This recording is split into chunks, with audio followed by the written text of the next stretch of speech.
watching Vision Plus. I'm Bonnie Libhart, and we're happy that you joined us this time here on Victory Network. Some of you may remember that my co-host, my daughter Emily, got killed a few weeks ago. And when I read in Jeremiah a certain verse in 9:24, it reminds me of her. And so many people have asked since the funeral, what do you do at a funeral? What goes on? How do you cope with it? And so many wonderful things have happened as a result of her going on to be with the Lord that I wanted to share with you some of the things that you have asked. What to do at a funeral, what to do at a viewing, what to do when someone dies. The first thing that you can do and remember is that you can't do anything wrong. If you call them and say, I care, then that's doing something for them. If you call and say, is there anything I can do? 99% of the time there isn't anything you can do, but they want to hear the words from you that you care. Don't worry, you're not interrupting anything. You're not, there's nothing you can do wrong. So just remember to go ahead and give them a call. They may want something as simple as taking their car to get it washed, because maybe they hadn't had an opportunity to do that, hadn't needed to, hadn't thought about it. There are such simple things. I know I don't keep Cokes in the house all the time. My brother came, well, 3 brothers and 3 sisters-in-law, and another Tony's brother and his wife, and I didn't happen to have any Coke, so my brother asked if there was any Cokes in the refrigerator. If you do something as simple as bringing a couple Cokes over for them to have, or something like that, and I'm talking about immediately when the family starts pouring in before you've had time to do anything. Maybe they'd like to have the sheets changed on the bed. There's some such small things that you could have done. That somebody sent in someone to clean the house. That was wonderful, just to go through it and give it a little once-over. Because if you have a sudden death, there's things that you don't do. How do you cope with it? We're going to listen to Camie Farrington, my niece, who I videotaped a few years ago, actually, when her grandmother and another niece of mine died.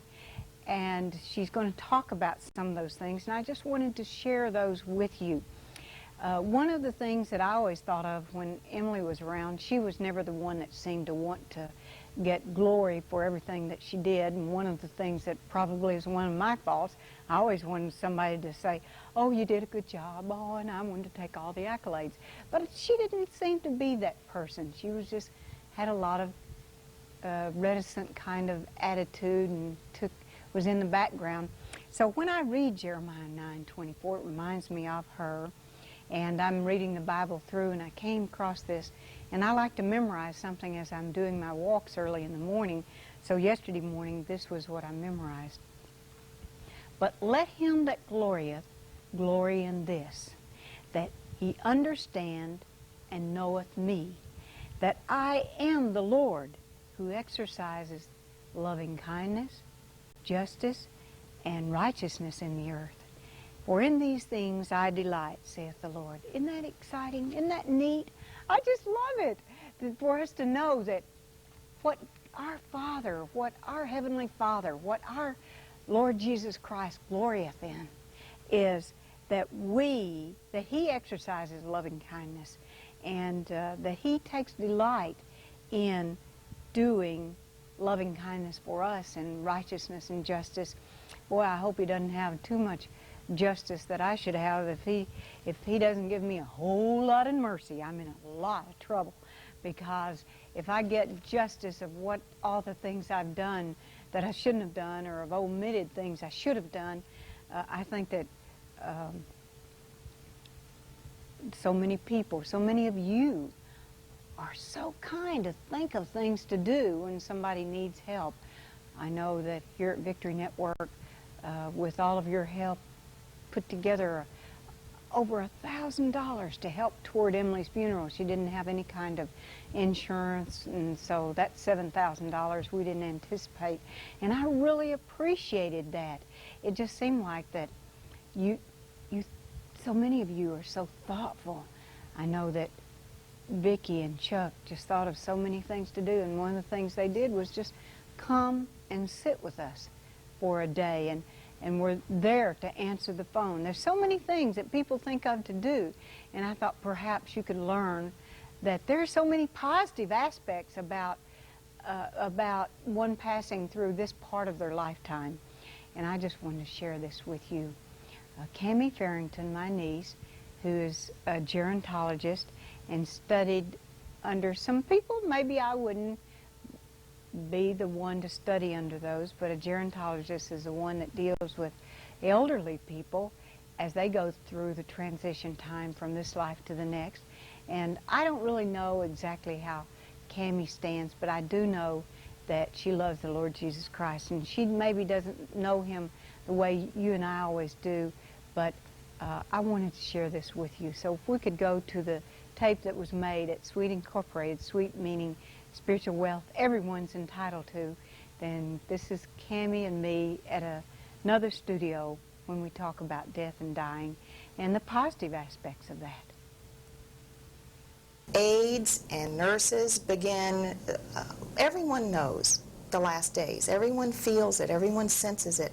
And aides and nurses became hesitant to go into a room because of their own uncomfortable feelings about death.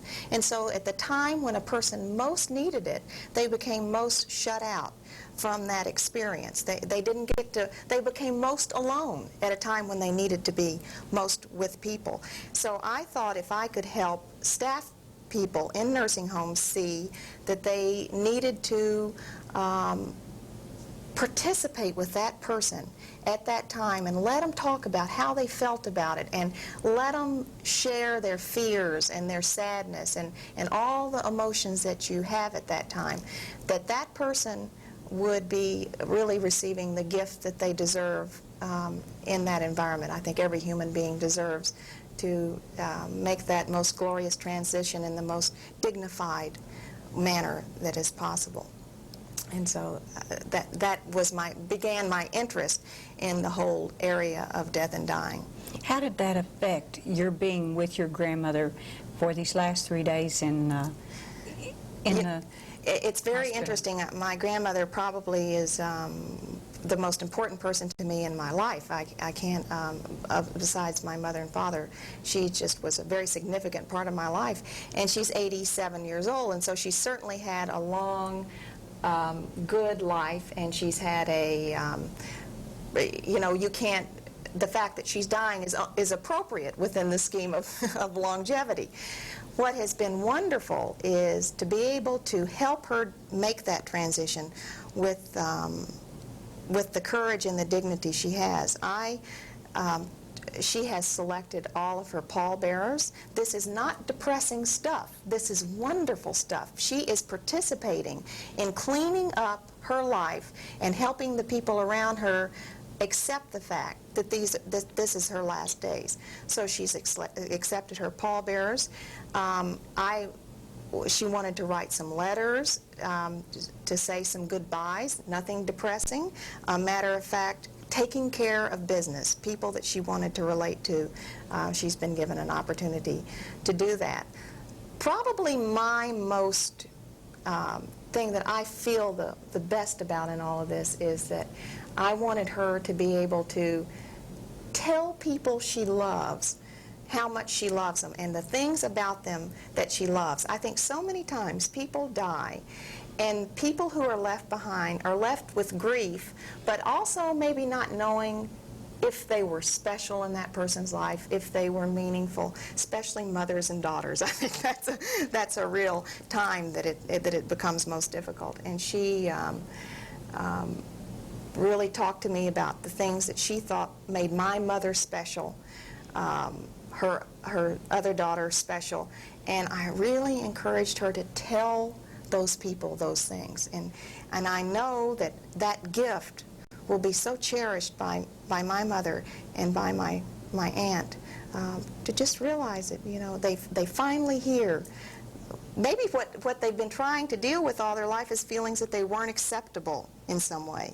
So now they have a chance to hear that they're truly valued for the things that they wanted to be valued for. And it's been a wonderful experience. And such dignity. We've cried together.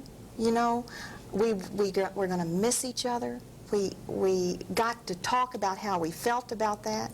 We got to talk about what we meant to each other in our lives. I feel like it's an extraordinary gift that I've been given to be able to be with her in this style at this time in her life. It's been a wonderful experience for me. It's been one that you weren't able to share with when your sister Ann died. First of all, she was only 9 months old at the time. How do you cope with having your own sister, not to get to know her as a teenager and as a person, other than being 9 months old? I've thought about that very recently, and the reason why I have is because I think that oftentimes one can never really explain a death of a child. That's not something that anyone can really come to terms with at some level. What I thought this opportunity brought to my family was a time to bring us very close as a family, to share in the grief, in the loss, bringing us all together as a result of having a child who died within the family. My family did not choose to deal with that. The fear that we had about feeling and the depth of feeling was so scary that we decided not to do it. And as a result, I was probably 15 years old, 14, 15 years old when that happened. I don't remember the funeral. I don't remember holding that child. It's like that whole time of my life is blocked out. And now, at this age in my life, I'm just starting to wonder, why did I block that out? Why is that not in my memory? Why don't I have, why can't I remember what that felt like in my family? And the reason why is that I chose to be numb. I chose to be numb because the sadness in our family was not acceptable. And I think we missed a grand opportunity to come together as a family and really touch each other and really find out what grief is like. And grief is something that is to be shared and it's not something to be scared of. And this culture, we're so frightened of grief. And if people knew, it has a wonderful power of love within grief, because it says we are here together and we need each other and we need to support each other at this time. And so I think we missed a grand opportunity for that. Aside from the loss, I think we could have come together. Why do you think it has taken you so many years to even think about it consciously? I think that basically I've lived my life fearing sadness. That I think being raised in the South, I think I mentioned this to you earlier, I think there's a particular syndrome about little girls and women in the South, and is that we're cute and we're fun and we're nice, and we don't get sad and we don't get mad and we don't deal with those extremes of feelings because they're not nice. They make people uncomfortable. So what I did, and what I know a lot of women that I know did, is they pushed those feelings down. They shoved them down, and they coped with them sometimes in inappropriate ways, sometimes in ways that would have been more healthy if they had been coped with in a more healthy response to a sincere situation. There are situations in life that are sad, and you need to be sad. And there are situations that make you mad, and you need to be mad. When anger becomes destructive is when it's not dealt with. It's when it's pushed down, and then it comes out in an inappropriate way. And I think that's why, for years, I didn't deal with it. I had to start feeling sadness about other issues in my life before the death of my sister many, many years ago could even come to my consciousness. I had blocked it out for so many years because of my fear of sadness. How do you think that recognizing that your brilliant, bright grandmother was now dying of cancer helped you to come to terms with Ann's death, your sister's death?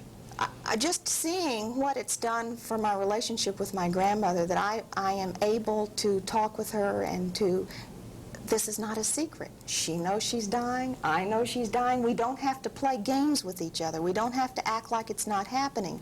If I spent the last days of her life acting like this wasn't happening, I would miss an extraordinary experience. And I missed that experience once. I did not get to see from my father how it felt to lose a child. I didn't get to see from my mother what the pain was to lose a child, because although I knew grief was in the air, we didn't talk about it. We couldn't talk about it. People cried in the rooms behind shut doors. We didn't cry together. People, my father was just devastated by his own emotion in that situation, so we couldn't talk about it to him because he didn't want us to know that he felt emotion. I've always thought that Italians or people from other cultures who are more passionate and more feeling, and men cry and men hug each other, and I just think they have a more sane approach to what life's experiences are about. I kind of wish Americans weren't so hesitant, you know, to experience things. Why do you think that you have been able to come to terms with this? You said that it's a glorious experience and that it's in the spirit of, why? Well, I think one reason is because I was afforded the opportunity to train with Elizabeth Kubler-Ross, who was doing some pioneering work in this level. But I think I'm personally very interested in the transitions in life. I think any transition is an extraordinary experience to participate in. And I think that death is one of the most wonderful experiences. I met a woman on a plane one time, and she had lost her husband to cancer. And the things that she told me about, I have never been more touched. She told me about after he dealt with the stages that everyone deals with, which is first denial, that there is death.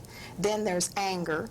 You know, why would God do this? There must not be a God if he's going to do, he wouldn't be doing this to me. And then there's the acceptance. Those are the three major periods that people go through. And they've got to go through them. They've got to go through the denial. They've got to go through the anger. And then when they get to the acceptance, that's where the creative part of the transition can begin. And this woman told me about her husband. They had young children. Her husband wrote a letter to her daughter to be read at her daughter's graduation, which was 10 years from then, letter to be read at their wedding, letters to be read when the first grandchild was born. He made a file, so he participated in every family event that came along, and I thought it was just what a way to have him still a part of the family. And he did that by simply acknowledging that his death was imminent and he was going to do it in a dignified way. And so he's going to be a part of his family for the rest of his life. And I just thought it was lovely. You had said at one point, a week or so when we were talking before, that you had made a total surrender to what your life holds. And why do you think that why has this come about, that your surrender to the spiritual part of your life? Maybe the whole matter rests on the fact that when you are comfortable with your own death, you become more comfortable in dealing with the death of those around you. And perhaps I've been fortunate enough in my spiritual development to become so comfortable with death because of the firmness of my belief that I no longer fear it. Doesn't mean I won't miss someone who dies, but I know I'm going to be with them, and I know what they're going to. So I have a freedom of fear that's extraordinary. And so perhaps my own spiritual development has given me an opportunity to feel the way I do about this process. And I know that when I dealt with staff people and in nursing homes, that their fear of their own death was a lot of times what was causing their fear of reaching out and touching a patient. It was too scary because they hadn't come to terms with it themselves. And I think I've just been fortunate enough through my own faith to come to terms with death. One of the programs that we did in this Vision Plus series, one of the ladies had her granddaughter that died at age 6 months, and she was telling her feelings about that, and she said that she went through that same thing, denial and acknowledgement, well, anger, and then acknowledgement, yeah, acceptance. And she said that once she accepted that she actually saw that child one time, and she said, I really don't understand whether to call it a vision or whatever, but she saw the child playing in a sense in a paradise location, and she said that the child was actually running around. Now, the child that died was 9 months old, which wouldn't have been running around, but she said she saw this little child running around just as happy as could be, and she could see that it was the face of Jesus that was in the situation. And she said when the child looked up, she looked into the child's face, and it was the face of her grandson, Zachary, who had died, and said it just gave her such peace knowing that that child was now in the hands of Jesus, that it was there was a reason, and that child was happy. There was no unhappiness, and that she could live and be with that child for an eternity. And it gave her a total new picture of this transition period of time. And she said she didn't understand all of it, but it just gave her peace to know that the child was no longer unhappy and was well, no longer with a heart defect. I believe that's absolutely possible, and I will be shocked if my grandmother and I, at some level, don't communicate. And I don't mean that by seeing spirits or anything. I mean, she will be with me. She will be with me. And your grandmother has the cancer, but she evidently has a very bright mind, and her mind is not affected by this cancer. We're blessed with that. This is a much harder process when people are no longer capable. So she is able to give you these letters to the different family members, and how do you think that someone that doesn't have that peace in their heart that you have, that there is a time that you're going to be together again, or that you'll be able to communicate again, or that time of saying goodbye, how can they cope with it? If they have an Ann in their life that they weren't able to say goodbye to, or that they've blocked out of their mind, how could they now make a decision to deal with that? Well, something they haven't done, or something? Yes, something they haven't done. They've had a death of a child or a loved one or a friend that they've put in the recesses of their mind. I would think just opening communications with family members about how that instant touched their lives, not trying to act like that it's a case that no one wants to talk about. It's a situation in life that no one wants to talk about, where maybe 3 years later your family is around a table and you just start a dialogue. This is how I felt at that time in my life, and I think it's an extraordinary opportunity to tell people that I felt this way, you did, so did I. I didn't know you did, and that's what brings human beings together, is their sharing of experiences. And it's when we try to act like we're having no experience that we really push ourselves apart. So I think the opportunity for love with the people who are still available, still here, is available to us in that process. And that's what if the family just will not open up to you, and that there is no chance to, you try to open the conversation they want? How else could you deal with that? Would you say friends, or just their relationship with God? Or how else, what would be another way? Or has your family been able to deal with it with you? Well, we're starting to, for the first time, we're starting to talk about, how it felt. I've started the dialogue because I truly have amnesia during that portion of my life. I don't remember one thing. And so I've been asking out of curiosity. I wanted to know what happened in that time in my life. I don't know. If someone doesn't want to talk about it, all you can do is love them and hope that their turmoil, which that is great turmoil. If people can't deal with their feelings and they can't express their feelings, there's a turmoil in that, and all you can do is just hope that your love for them and your caring for them will make them more and more comfortable to express their own feelings about things. Now, in your particular case, you and your grandmother and the whole family, she's been sent home from the hospital and there's nothing else they can do. And unless the intervention of the good Lord just heals her, that's what is to be expected in a very short period of time. Our daughter has had cancer, and we feel that she's healed through the surgery and so forth. But I think that whether you live or die after a traumatic or a very serious disease, cancer as the major example, that you go through the same thing, that denial, and then the anger. Absolutely. And then the Absolutely. acceptance, Yeah. even if the person does live over it or does come through, or whatever method, healing, surgery, whatever. How can, there's some people, you had said that people deal with it in different ways. How are some of the ways that they deal with it if they don't deal with it? In other words, what are some of the avenues? Were you referring to drugs and alcohol, and what did you mean? Alcohol is the most, when I bring to mind alcohol, it numbs you to feeling. And anytime I know someone has a drinking problem, one of my first reactions is, what are they numbing? What inside of them needs to come out so they don't have to deal with it in that way? Separating yourself from people, not wanting to get close to people is a way that people deal with that. Of course, drug abuse would be another way to deal with that. I think any human excess, lots of anger, or the man who's just gruff and angry and keeps people at a distance, any of those excessive human emotions or reactions usually indicates that a person has a fear of something they're feeling inside, and they're trying to keep from feeling it. They're trying to protect themselves from it. So there are very negative ways that people deal with that. It's funny, it always makes me, I always feel caring for people in those situations, because I know they're crying for help.